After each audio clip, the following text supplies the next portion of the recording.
Senator Rapi Tulfo at Pangulong Bongbong Marcos nagulat sa natuklasan na ginagawa ng mga Chinese official dito sa ating bansa. Sabi ika nga ni Dr. Jose Rizal, walang mang-aalipin kung walang papaalipin. Ngunit bakit tila tayo ang nagiging alipin sa sarili nating bansa? Dahil mismo si Senator Rapi Tulfo ay nagulat kung ano ang pagkakaiba na ginagawang trato sa mga Pilipino at mga Chinese na mga POGO workers. Gusto ko lang malaman, magkano po yung sweldo sa POGO workers versus sweldo sa Filipino POGO workers?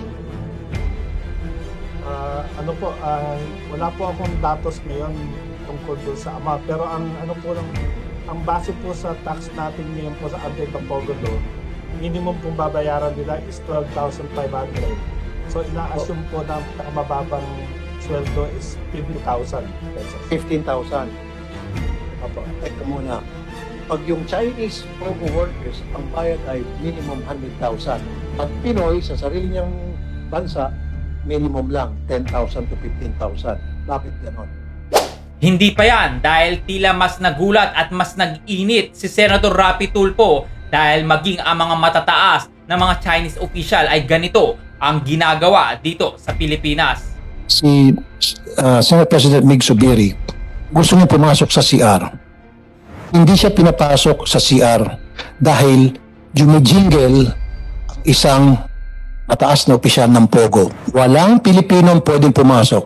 Again, sa bansa natin, hindi ka pwedeng pumasok kasi kailangan tapusin muna ng isang POGO official yung pag-ihi niya.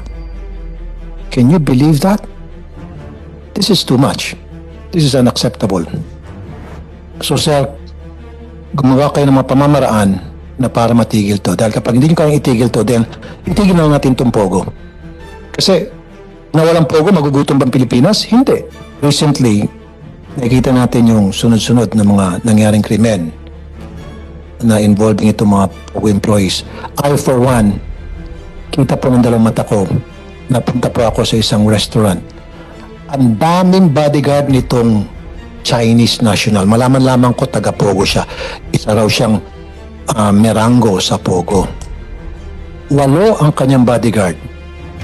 At halata sa jacket ng isang bodyguard na siya po merong Uzi. Alam niyo po yung Uzi na baril? Paano nabigyan ng lisensya ng Uzi yun? Samantalang yung mga politiko natin, yung mga congressman, mga mayor, governor, wala, hanggang side firearms lang yung kailang mga bodyguard. Pero ito, POGO official, 8 bodyguard, tapos nakasukbit ng Uzi, yung mini Uzi. And si Senate President Mig Zubiri told us one time he went a hotel. Gusto niya pumasok sa CR. Hindi siya pinapasok sa CR dahil jumijingle isang mataas na opisyal ng POGO, kung sino man yun. Nigilan, walang Pilipinong pwedeng pumasok. Again, sa bansa natin, hindi ka pwedeng pumasok kasi kailangan tapusin muna ng isang POGO official yung pag-ihi niya. Can you believe that? This is too much. This is too much. This is unacceptable. So sir, gumawa kayo ng mga pamamaraan na para matigil to. Dahil kapag hindi nyo kayang itigil to, then itigil na natin itong POGO. Itigil na natin itong POGO. Kasi na walang POGO, magugutom bang Pilipinas? Hindi. Right?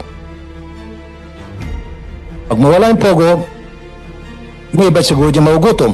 Hindi Pilipinas, pero ilang tao dyan, pabubutas ang kanilang mga bulsa. Isang pagpapatunay din na hindi sayang ang boto mo at boto natin kay Senator Rapi Tulfo na ipinapakita at dinadala sa Senado ang tapang at malasakit para sa ating mga ordinaryong mga Pilipino. Malaki man o maliit ang kalaban, siguradong ipagtatanggol ka ni Idol Rapi. Kaya naman, ikaw bilang isang Pilipino, ano ang masasabi mo sa mga hakbang at tulong na ginagawa ni Senator Rapi Tulfo para sa ating mga ordinaryong mga Pilipino? Well, i-comment na ang iyong reaksyon dito sa video sa baba. Maraming salamat po and God bless everyone.